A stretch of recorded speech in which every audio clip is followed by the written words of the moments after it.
All right, it's almost time for our next run, but I'm going to sneak in one last donation before it starts. We have $20 from Reborn Jade, who says, "Great game, great runners, a great time overall. Truly a great time to watch SGDQ." And with that, I'm happy to introduce Tohelot with their run of Styx, Shards of Darkness. Take it away.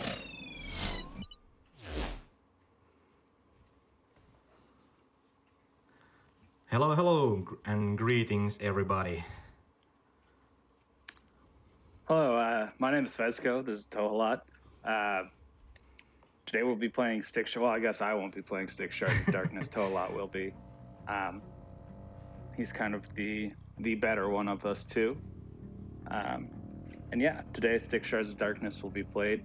It's a game made in 2017 by Cyanide Studios, and it's a sequel to the previous game, Styx Master of Shadows, and it's one of my favorite stealth games out there. Tohelot will be running, what, any percent plus, right? Just any percent. Oh, any percent. And do it on the easiest difficulty, Discovery, to make sure that these guards don't see us all that much. Yeah. Make it a little bit easier and a little bit faster. Maybe we should start the game so we can actually see how it's done. Sure. So, I will press this, and after the loading screen is done, I will give you a countdown and we will start the timer. So we start in the City of Thieves. It's kind of like a prologue introducing you to the main, I don't know, the basics of what you're supposed to do as a goblin in this City of Thieves. The biggest thing that's important that I don't know if any of the other runners do it, but something that I do is a little goblin runs by, and I've named him Eduardo. And to ensure a good run, you have to say hello to Eduardo and wish him a good day. I'm trying to get this to stick, so just Tohelot, I'll do it for you, just so you don't have to worry about it. Okay. So, 3, 2, 1, and let's go. There's Eduardo. How you doing? I hope you're having a great day. And here we go. This first level is actually kind of a... it's easy in the sense that there aren't a lot of strange mechanics. It's pretty straightforward. You just run to the end. But at the same time, it makes it kind of hard. There's a lot of really weird little jumps. The first one coming up right here. Oh, and he gets the first try. I can't tell you how many times I've fallen on that, and it kind of just ruins the run. Then you have to jump into this fire and jump up, which can also knock you down. It's the first two little obstacles you get through. But it's kind of fun, just, you know, having to get these guys to manipulate them to do everything you want, but it can also be really annoying because the AI sometimes does not do exactly what you want them to do. Luckily, there's a quick save feature in this game that allows you to manually load and retry certain aspects that can be a little bit annoying. Right there, if you see, he hit that stool, which is the reason that they ran out as opposed to not. And it can be a little tricky, annoying sometimes. Again, it's all pretty simple mechanics, but because of that, I feel like sometimes it just makes it weird.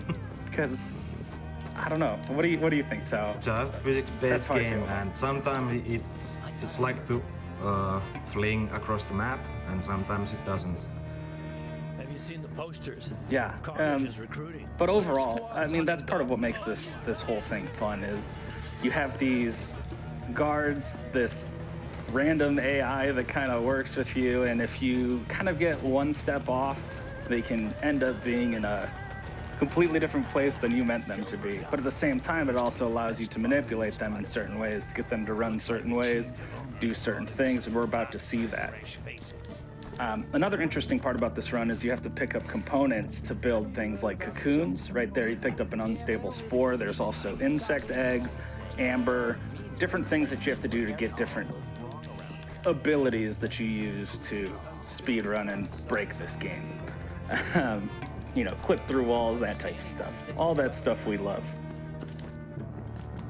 So currently we are pretty like bare bones. We have invisibility, and we can make clones of ourselves, but just basically we are gonna power up the Styx Styx as a character, and we can have more tools to play with.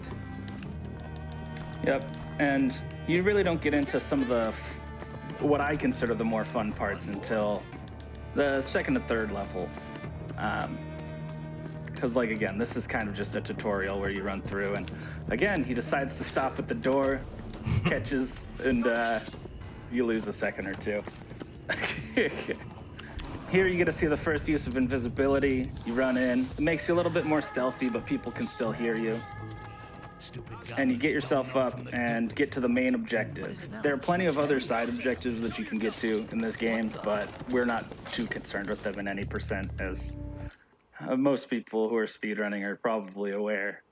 We just try to get from one end to the other as fast as possible.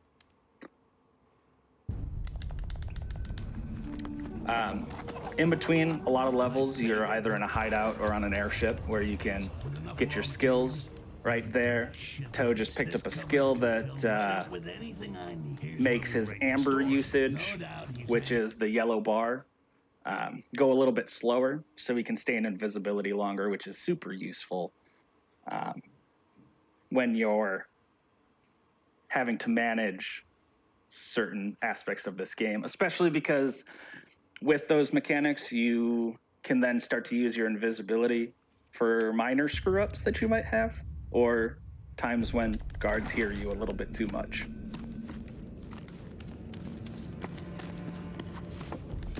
So basically, the first couple of levels is just we are picking ingredients and go into the games as normally, because we don't have any things to play with at the moment, and we are very fragile as a character. Even though we have a full health bar, a couple of sword hits or dagger throws is gonna kill us. So we are trying to be as sneaky as possible, and hopefully without losing too much time. Coming up is a new route that I've actually never run. It's not that new. The current world record holder and Toe have both used it, but I haven't actually run this game in a little bit. But I'm still involved in the community because it's so fun. I love this game and I love the people in it. But yeah, it's interesting because we used to go all the way up through the top, but because in some of these new routes we're using more cocoons, which we build with the ingredients, they found new ways to get more supplies and also make it a little bit easier. So they're going under where we used to go all the way to the top. And now, as long as you don't jump off, it's a pretty good way to go under. It's almost a little bit easier. And you can see here, depending on the save mechanics, it can be really nice to have quick saves at certain times. Now, the tricky part is with the stealth games is that you cannot quick save when you're under suspicion. The red and the orange alerts don't allow you to quick save, so you have to keep that in mind. So if you're not being stealthy enough, sometimes you just got to go for first try and hope for the best. Yeah. But it's a huge mechanic, and actually something that we're very lucky that one of the runners, Ace Frog, who is the current world record holder, also made a load remover, especially because most people are running this on their computers. There's a lot of different specs that the loads were causing a lot of variance in people's timing. And so with getting the load remover, that finally allowed us to kind of measure more accurately what people's in-game time was. And I can't tell you how big that was for kind of evening some things out. Yeah, the good thing about this game is that you can always save your game, oh no, if there is not an alert. And if there is an alert or you're doing an action, you cannot save the game. So when you're saving a game, it also changes like the guards' behavior a bit. Like it resets them to like original positions or different positions. Because the guards do move on pretty set schedules that can change based on whether or not people see you, people don't see you, what sort of interactions you have. Especially in some of the older runs, there were certain people that you had to assassinate and things like that, where if you assassinated them in the wrong places and things like that, guards would react a little bit differently. I do want to say one thing about this game is that it is gorgeous. And, you know, I don't know, for the time, I thought that it was probably one of the best stealth games out there at the time. And it was just, I don't know, it's beautiful, a game in its own right. Even if you're not a speedrunner, I think it's one of those games that's just worth playing. You got a little trash-talking goblin running around, messing with everything. I mean, what more could you want? When you get these beautiful views, you'll actually see coming up here one of my favorite views in the whole thing, when we're climbing between two sky ships, which, it's just so cool. It gives me chills every time.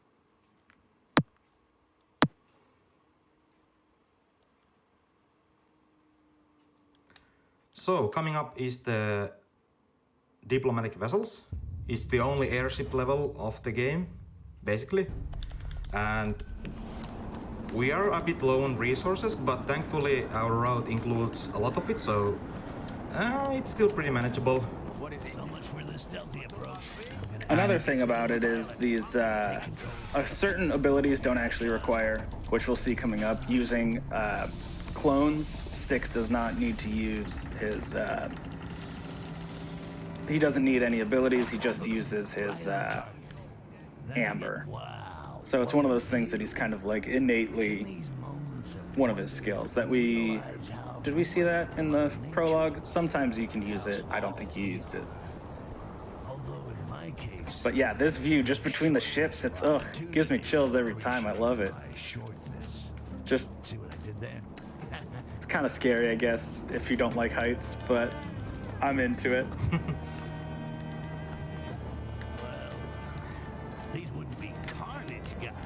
This level's kind of interesting because the guards, you don't worry too much about alerting them this time. You just kind of run straight to a checkpoint. So here, he puts his clone, moves towards the end goal that will be triggered once he uses his clone to trigger another event. Here we go. The free-running clone jumps in, don't care. Oh no.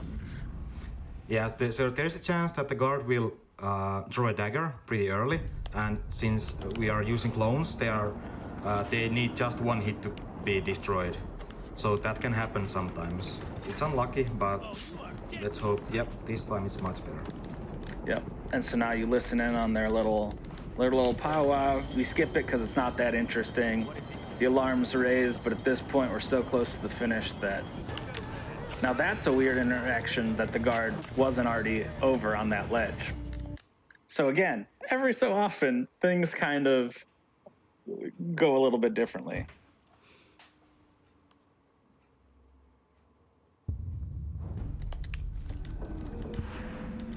So, we are gonna upgrade ourselves, and first time we are gonna actually craft things. So we need bolt and 3 cocoons, and we took an upgrade which allows us to create cocoons, and also if we have a clone active we can teleport to it, and you will see soon more toes. The other thing that he built there was a little dart that you can use to either kill a guard outright or interact with certain things, knock things off of ledges, which we'll also see in a little bit. This level introduces us to the first big skip of the game. Of course, with the routes, there's interesting time savers, but this is the first big skip that gets us into what made me fall in love with this game, and that is their skips, which I'll get to as we get to it. Uglier than I thought it would be. Another new route that has been recently used is this lower route. It seemed like we a lot of times went up and climbed things where there are some routes just running along the ground which allow us to maybe go a little bit faster. Because if you can see, you kind of catch on ledges and there's a moment's hesitation. So anytime we can get rid of that, that helps out. But ultimately, you end up in the same spot. Yeah, we just take different ingredients. We used to craft in this level before, like after the hideout, and have an extra amber, raw amber. But now we take the eggs and unstable spore.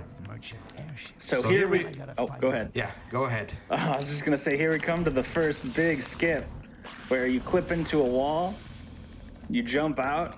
Oh, didn't make it. It's hard because you have to hit it at the right angle where your cocoon goes through and your clone body gets all the way through the wall. So, like Fezkoe said, the cocoon is smaller than our body, so we can throw it to the small gaps. And here we are, first out of bounds. And sorry in advance, sometimes the out of bounds will have these god lights, as I like to call them. Right there, you just saw it. Yeah, so if you are photosensitive or something, hopefully it isn't like too bad. But this is what we call a database. Welcome. Yep. They have these nice little data tables that the devs built into these levels. And it's very interesting because they reuse these levels and the data tables tend to be at the same place. They'll actually still be in the level even if they're not using that part of the map. And it's so interesting. And so while we try to get straight to the end of the run, this allows us to just hit all those side missions and hit all those objectives just by pressing X, pressing a couple boxes. It's easy, it's fun, things light up, and it's good. It's a good feeling.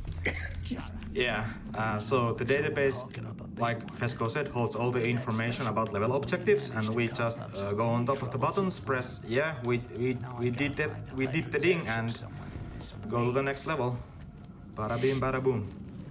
And it's just a fun interaction between clipping into like out of bounds areas and finding ways to creatively get yourself to those tables, and then not having to do the specific objectives, which can sometimes be tedious and fickle, I guess you could say. Not always very uniform. Yeah.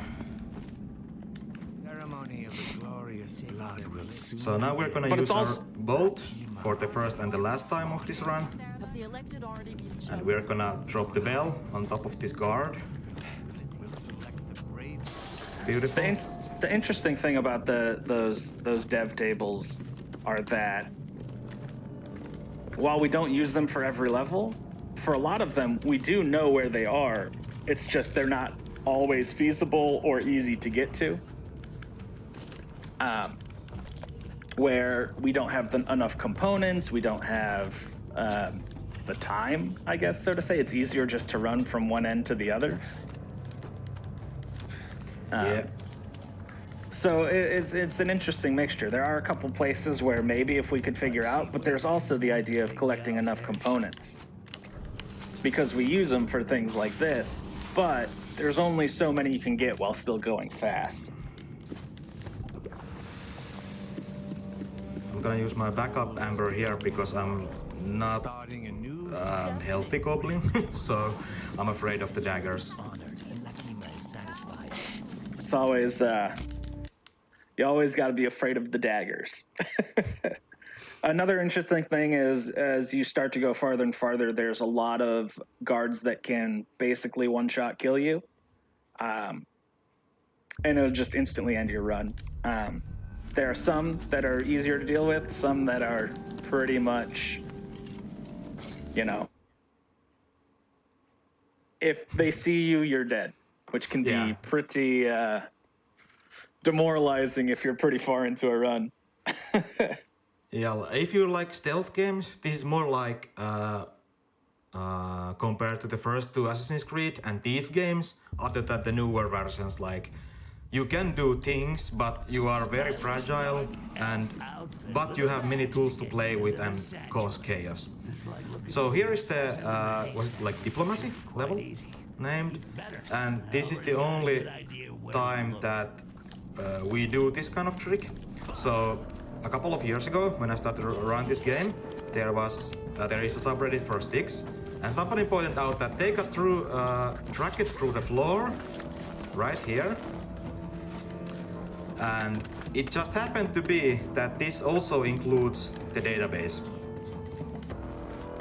I'll say this probably multiple times through Tohelot's run, but that guard skip, even though he did it the first time, can sometimes be a bit hard to get the guards to do what you want. Again, you're dealing with that AI, and I'll say this a lot of times that it's the bane of my existence when it comes to running this game, but that's also because I'm not great at running this game like Tohelot or Ace Frog are.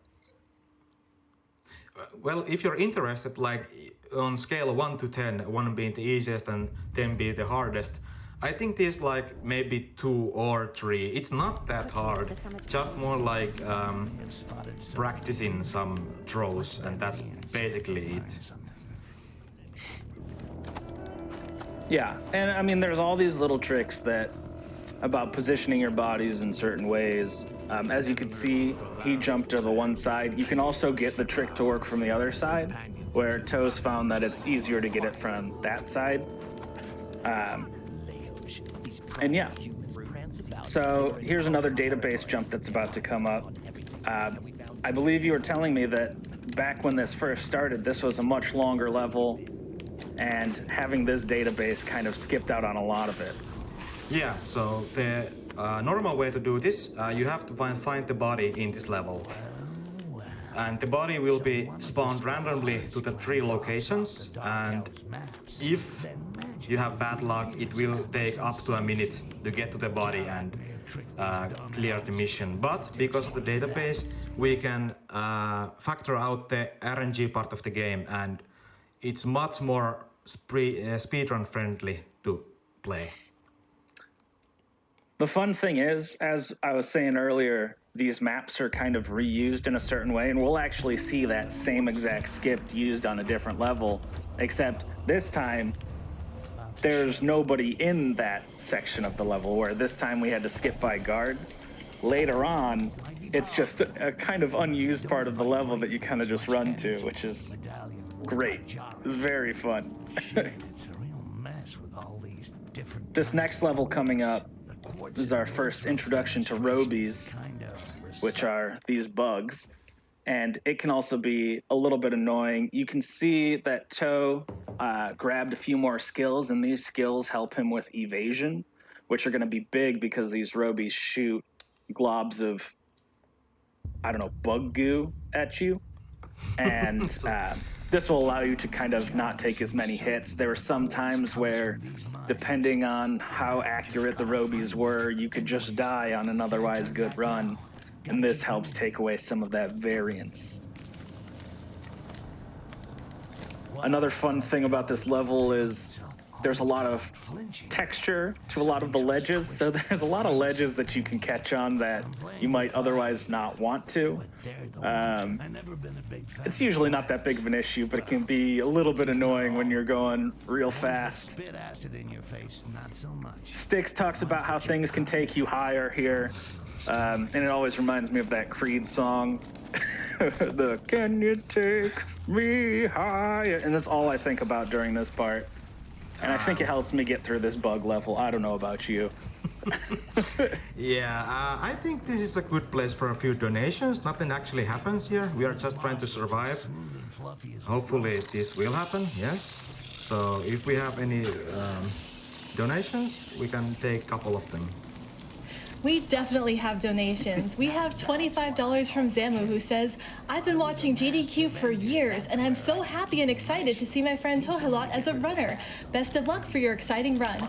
Thank you to everyone involved with this amazing event for making the world a better place." And we have, we just have so many donations here. It's great. We have $20 from, I'm not going to say this right, but I'm going to try, Jor Kelly, who says, nice to see Finnish runner here on GDQ. And I'm not going to get this right either, but Torile? Good luck. And then we have, I need to work on my Finnish pronunciation quite clearly. And then we have $25 from D. Fiala, who says, with all the fireworks, all of the dogs just had a horrible night. Let's show them some love. Pet the dogs. And we still have a ways to go on that Pet the Dogs incentive. We still have just over $1,000 that we need to raise before that run happens. And we don't have a lot of time. Nintendogs is not a long run. So if we can aim to get that met by the end of Styx, that would be incredible. Please, just check under your couch cushions really quickly for me and see if you can scrounge up a few extra dollars to help us get those dogs pet. Anything helps. Helping dogs. Definitely. I think that's a very noble cause. If not for the goblins, let's do it for the dogs. Yeah, So that was the scary part of the run. after the beginning, which was not so great, but I'll take it. Here is gonna be another out of bounds, and Fezkoe can fill you in what's going to happen, or what would normally happen. this is another time where we're going to use the cocoon to hit a random ledge that's built onto the side of these levels, which is always just so fun. I find it so interesting how, Toe and the others have found these crazy things. Right there, I say my one contribution to this game is I found out that if you stand up on that ledge, you will never miss your jump, where sometimes you used to get rocketed into the oblivion. But yeah, that's my one contribution, I think, to this speed run. So I like to make sure that everybody knows about it. So here we are basically jumping blindly, because for some reason these rocks are not solid, but you cannot see through them. And normally you would have to fight a Queen Ruby here, and you would get quartz, but here we are at the database. It says get quartz here, but we don't. So if we actually want to get that quartz, we have to kill the Queen Ruby like legit way. And quartz is like this even more powerful and pure stuff than amber is. And with that, we could in theory get better skills at the skill table, but since we don't get it, we don't. You just picked up a few more skills that help you not only assassinate people a little bit better, which will be useful in a few missions, but also that help make you just a little bit more silent. As you get farther and farther, you get these skills that allow you to not trigger the guards as much. But an interesting mechanic just in the game itself is that they start to introduce guards that can smell you. The dwarves can smell the goblins.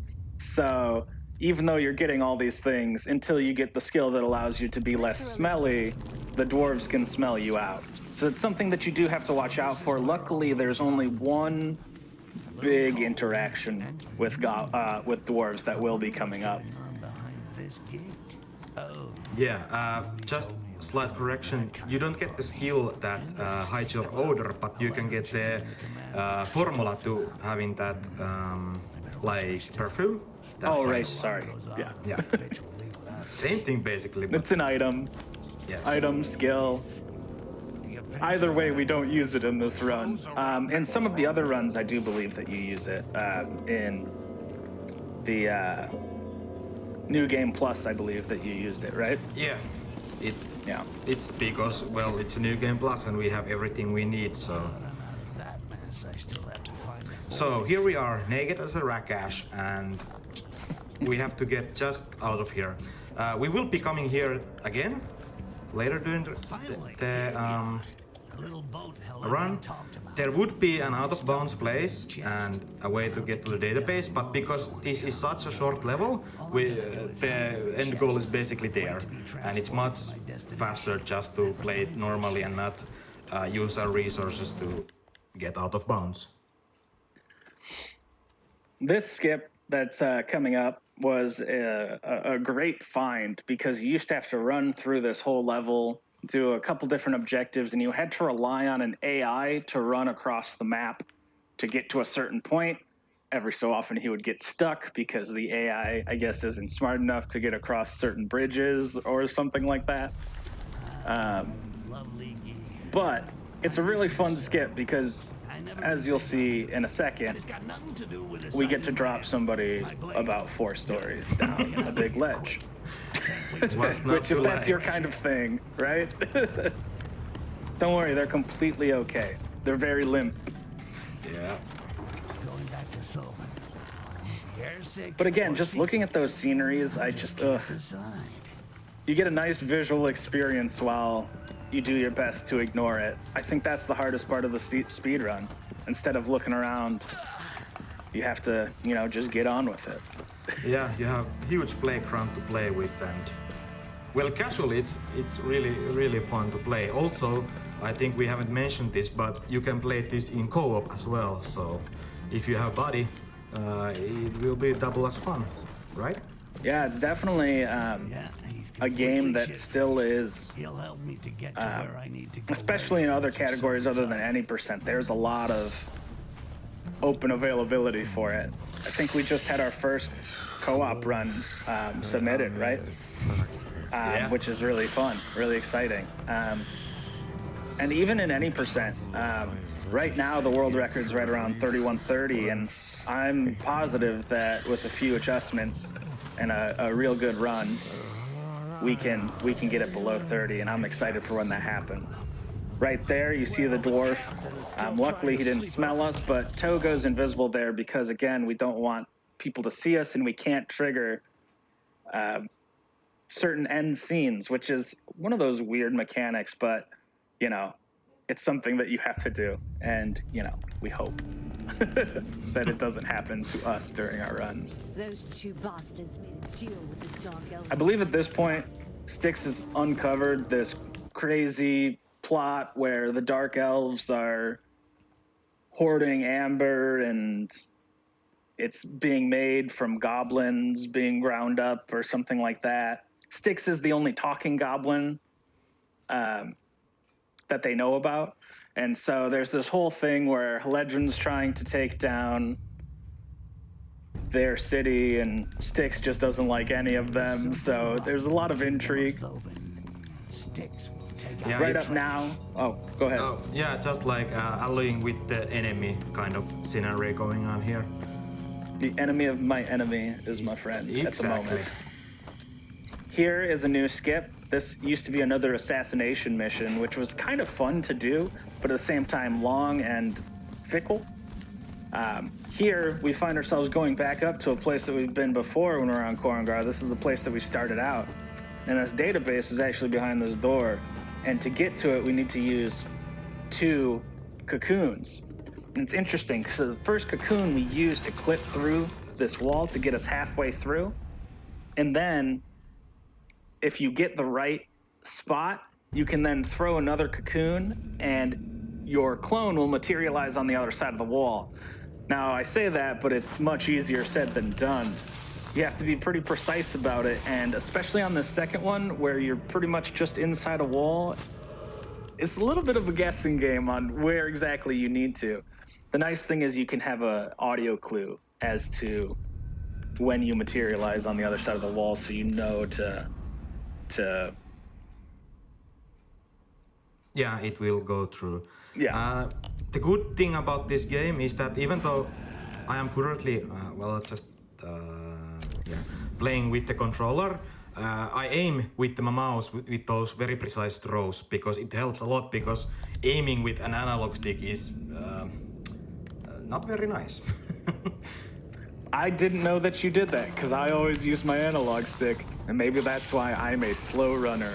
It is much better. Yeah, and so sometimes, depending on where you land on your first one, you can get yourself into kind of a mess where, because it's not super precise that we know of yet, and it's really hard to see exactly where you are, you might not be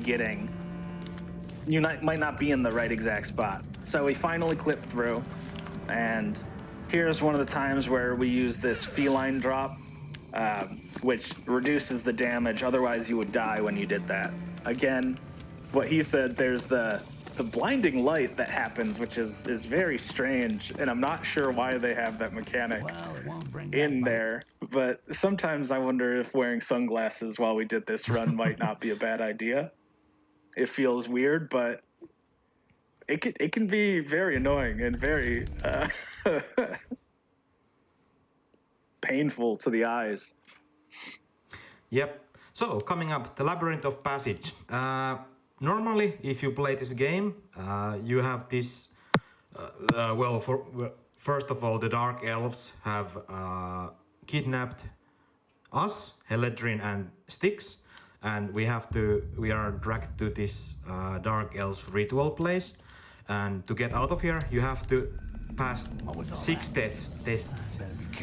But this is where when I started to speedrun, or tried to speedrun, I was like, no, I'm not having any of this, and tried to search for Out of Bounds. And actually I found it. Then I was, oh, okay, I can go just end of the level. And so I did, and it does trigger the cutscene that the level is ended, but it doesn't actually boot you out of the level. You are still in the level. And so another runner named Cavalier found that, yeah, here's the database. We can just hit a couple of buttons, and this is basically how we kickstart to find these amazing places. It's the common sentiment amongst all speedrunners of the work smarter, not harder. Exactly. This is actually a really interesting skip, in my opinion, because I actually found this to be one of the harder ones to learn, and then as soon as I got it, it was the easiest one that I'd ever done. Also fun about this is you're running along invisible walls and you're catching on invisible ledges, which is just kind of goofy that it's there. As you can see, I mean, some of these walls and whatnot have no substance, but then there's also invisible walls, so it's kind of interesting that there's the two different kinds. Yeah, walls that you can just walk through, and air that you cannot. So coming up is the same missions we did earlier. So if we have a couple of donations, we could take it here. Absolutely. We have $10 from Ahmad, who says, "Hey Tohelot, best of luck with your Styx run. The whole Finnish speedrunning crew is cheering for you. Just remember, walls are just suggestions. Go through them and give us a good show." I'd say you're doing that so far. Thank you. We also have $5.86 from CPT Sise, who says, "Let's donate to pet the dogs. So little money needed, but so little time left." And it's true, we still need just over $1,000 to meet that incentive. We do not have a lot of time, but I know we can do it. We've already collectively raised over $100,000 for charity. We can definitely make the next 1,000 happen and get those dogs pet. And we also have $50 from Dudemaster47, who says, "I want to see the dogs get the pets that they deserve, and possibly even more, just because who doesn't like petting dogs? We can make it happen." So please keep donating for that one. We're getting closer, but we do need to keep making it work. We don't have a ton of time left, and I don't know how I'm going to sleep at night if I know there's dogs going unpet. Please, we need your help. I think that's a common sentiment for us all. How will we sleep at night if these dogs are not pet? Here, once again, we're finding ourselves in a very familiar skip, but this time there's a weird difference, as we're about to see. So the interesting part is you're dropping to the same thing, except this time the platforms or the buttons are raised, so you have to make sure to hit it. One of the most annoying things that happens is because you have such a short jump, you don't actually make the jump. Luckily here, Toe got it. First try. But it can be a very, very annoying jump. Yeah, you have to jump at the very end of the jump, and you can make it to the side question part of the database. And yeah, I don't know why they raised maybe an just It's one of those things that makes me wonder if they meant for people to get there eventually, and it was just like, they'll probably think this is weird. Let's do it. It'll be fun. Because I can't think of any other reason why they'd be raised. Then again, I don't create games, so I can't assume to know. Maybe that's just a normal thing that happens. This is a fun little reroute that happened. We used to wait for this ambassador to come all the way around the level because we were scared of what might happen. But now we just come to him and kill him, and then we plant a letter so that the dwarves and the dark elves, they start a war with each other. Because who doesn't love a little bit of political subterfuge?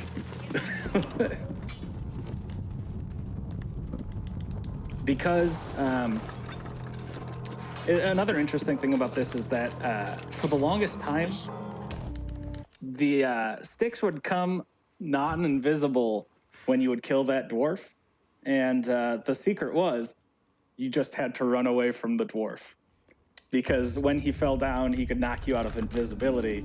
And it saved a lot of headaches because it's such a simple mechanic, but sometimes those simple mechanics just save so much turmoil. And it's another one of those things that I love about speedrunning.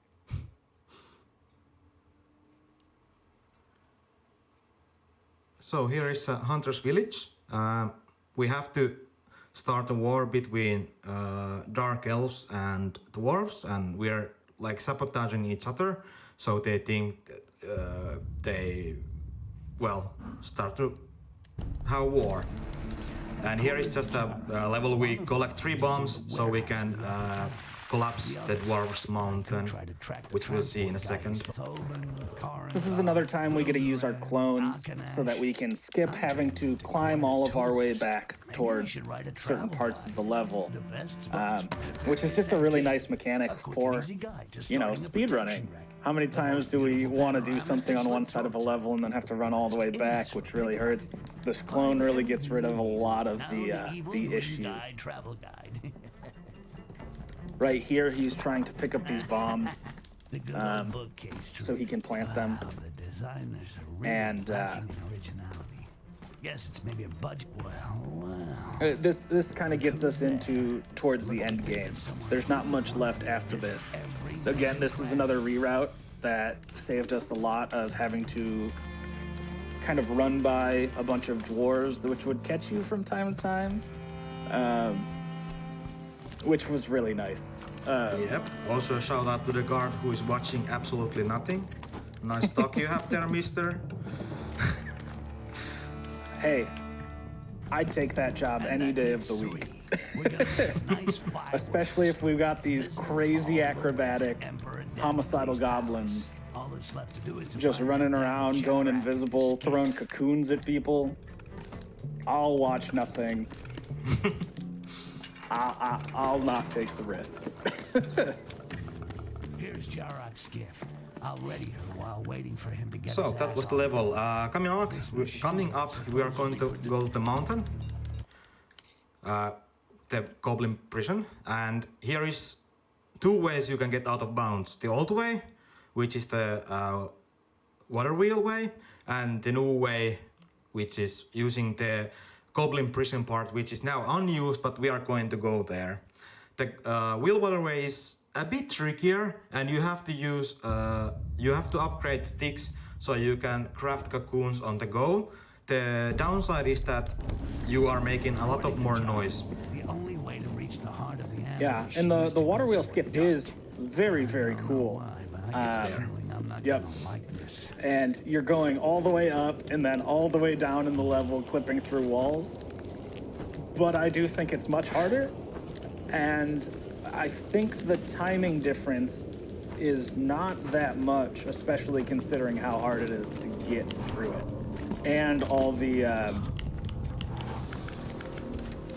materials you need to collect on the side to get it, right? Because you do need the extra materials to build more cocoons.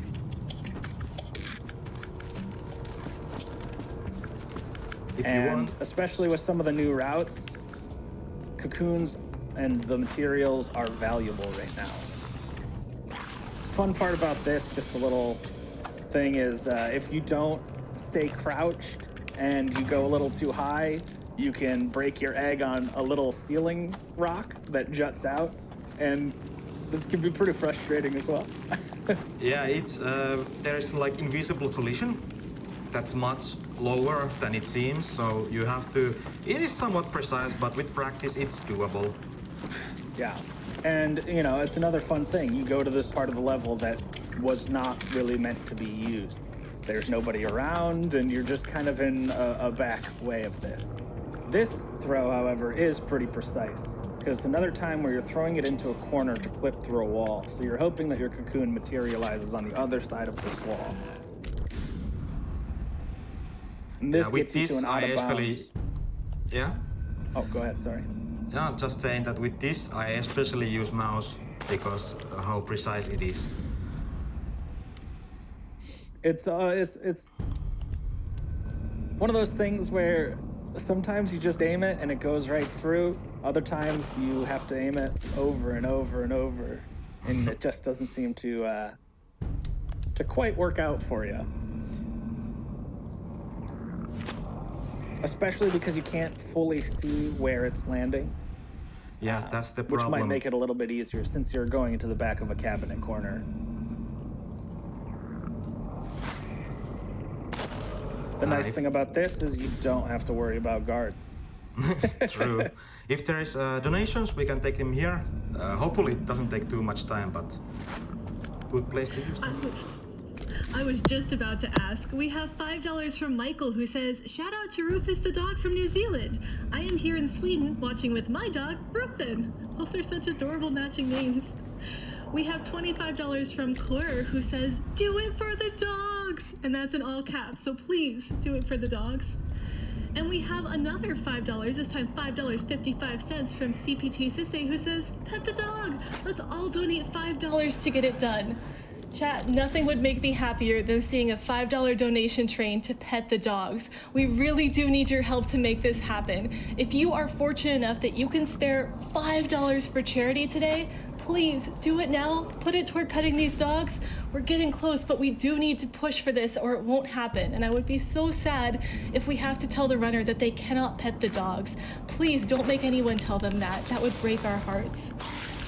We also have $50 from Where Chip, who just says, "Styx, yay!" So finally we got through.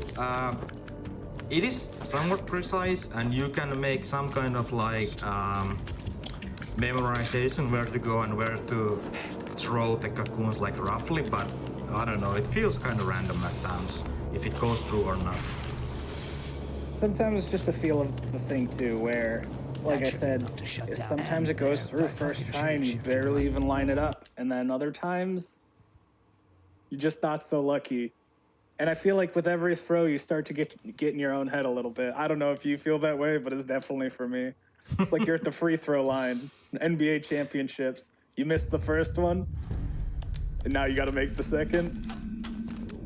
A lot of pressure, even though nobody's watching, you know. I mean, yeah, nobody's watching. Just a couple of persons. Anyway, we are coming at the end of the run. Here is final boss of the game. Well, I say boss, but it's more like an obstacle course. Now, this is one where we don't have a database skip. There is an interesting mechanic about this, and we'll see if you get it. I will try it a couple of times. Oh, you're going to try more once? Okay. And so Of course, because I want to show it off. Here is the final boss. Should I say the gravel? It's the mechanic called the Houdini. And basically what happens is the final boss despawns, so you don't have a giant golem throwing rocks at you and you can just run through the level. It's very interesting. It's very weird. And so It's the shapeshifter. something that we're not 100% sure what causes it, but we're pretty sure it has to do something with a system. Yeah, I think like if I have to get educated guess, I say it's like how And so how Gyrak, the one more try. How your computer is at the moment? Is it like running on fumes, or like if it's 600 FPS, like if it's really loading or not? Normally you cannot save your game at the end start of the level, but And so Gyrak, so the if shapeshifter, we bites get the it dust. right, it saves the Or should I game, say the and gravel? you can reload the game, Looks like and it's just then you and the me boss left is just dancing, big boy. despawned. Hey, don't take But this unfortunately we didn't get it, But so fuck you, sorry man. Illuen. Sorry, that was rude. He's What I another got runner who across this found the chasm by myself. Houdini But this at the stack first It's place. a really makes cool good bridge. mechanic. Maybe I can get this moron. I'm still unsure about how I feel Shove about it over. as a speedrun technique because it's so hard to replicate, but it's really cool Son and of it a bitch, saves you a Dwarfs didn't lot cut of corners time on materials. and That Golem a is lot of real heartache war for when machine. you get crushed Better with a stay big undercover boulder and wait for an or shot with a opportunity to laser pass. mouth beam Yeah. as you're about to see. That's why we crafted a couple of extra cocoons, because the golem is only one who can break the bridge for us. And if we don't have the golem, then we don't have the bridge. There's that mouth beam. If I don't want him to give me the big high five, I And the better mouth stay beam out is of the only his one who sight. doesn't like, which doesn't kill is one shot. Everything else in this level will kill us in one shot, which is not nice, obviously.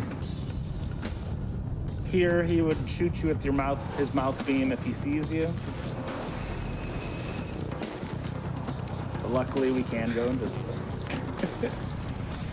Also, there's a nice little epic soundtrack that goes along with this that, I don't know, I believe that you guys can all hear it. I don't know how loud it is, but it really gets you in the mood. Hopefully not too loud. So yeah, the time is coming soon. Like when we get the end of the level, it is time, we will say it.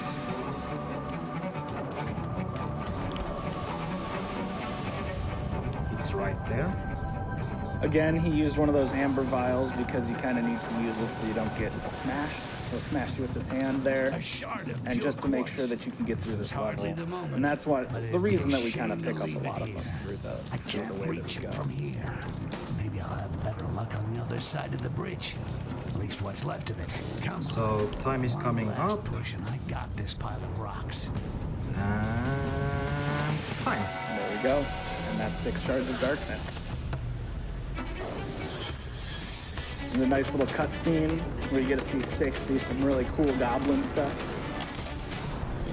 Defeats giant rock monsters. And I believe this giant rock monster is powered by quartz, right? Yeah, I believe so. If my memory serves me, but if it doesn't, then it's okay. Well, great run, Toe. It was awesome doing this. Hey, thank you, Fezkoe, for co-hosting me. I hope you enjoyed Styx Shards of Darkness as well. If you're interested, it is at the moment on sale in Steam. 5 coins, whatever is your currency. Yeah, $5 I say it's about. worth the price. Great game. Even if you don't want to speedrun it, it's a great game. I suggest it.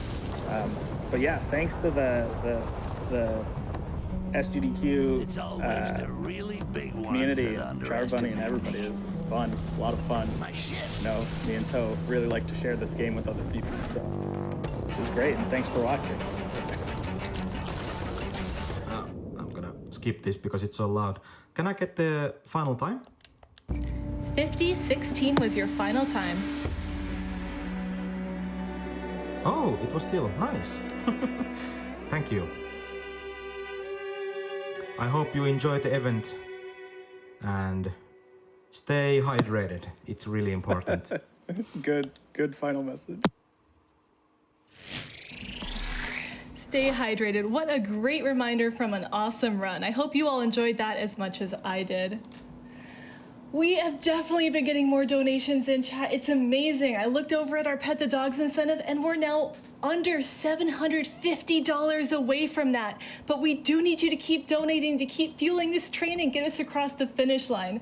Some people who are helping out are Trey with a $20 donation who says, the way I see it, we've got 40,000 people watching this late night stream. So if we all donate a couple dollars, we can pet all the dogs. And John, who donates $30, saying, I won't be awake then, but let's pet those dogs. And with that, my time at the mic is at a close, but I will be watching Twitch chat as my parting plea. Please help us get those dogs pet. It would mean so much. But thank you, and I hope you enjoy our upcoming runs because we have some fantastic ones. Thank you.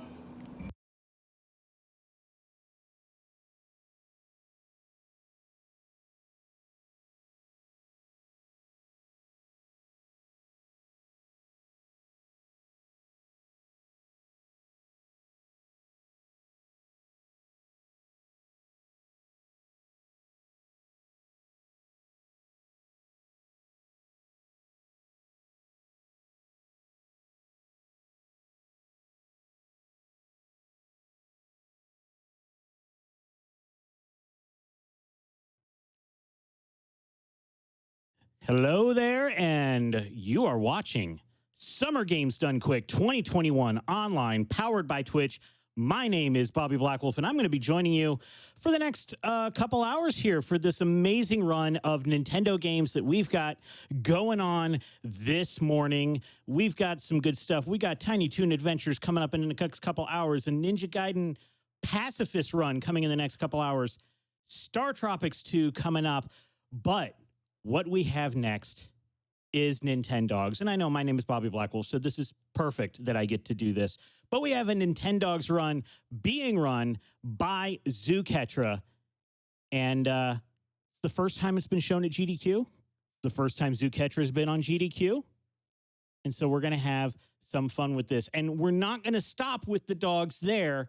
As Char Bunny has been telling you, we are trying to get some more dogs pet in Zoda's Revenge Star Tropics 2 coming up after the Nintendogs run. We are so close, though.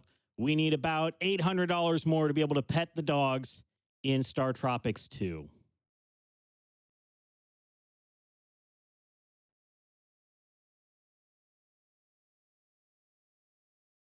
We're getting some donations in to pet the dogs. We have a $10 donation from David saying, having just lost my beloved dog, I cannot stand the idea of any dogs going unpet. My condolences to you. We will pet the dogs.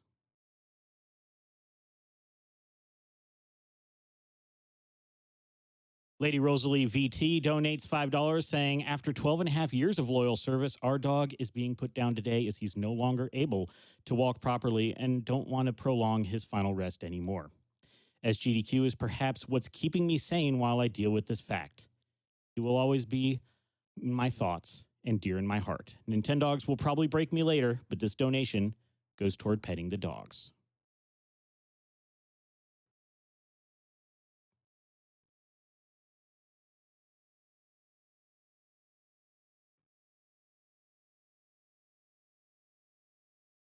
Nestle Snipes donates $25 saying, I'm a sucker for both donation trains and petting dogs, so this should cover some people's tickets to the train.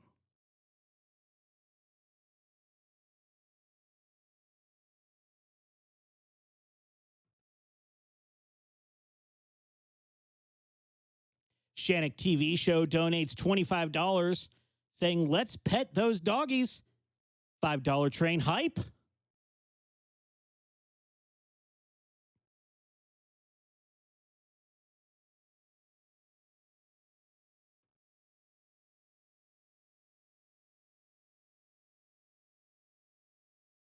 Sleeping Puppy donates $20 saying, once upon a time, I had an adorable golden retriever in Nintendogs. Her name was Sparkles. She was a champion of both frisbee and cuteness.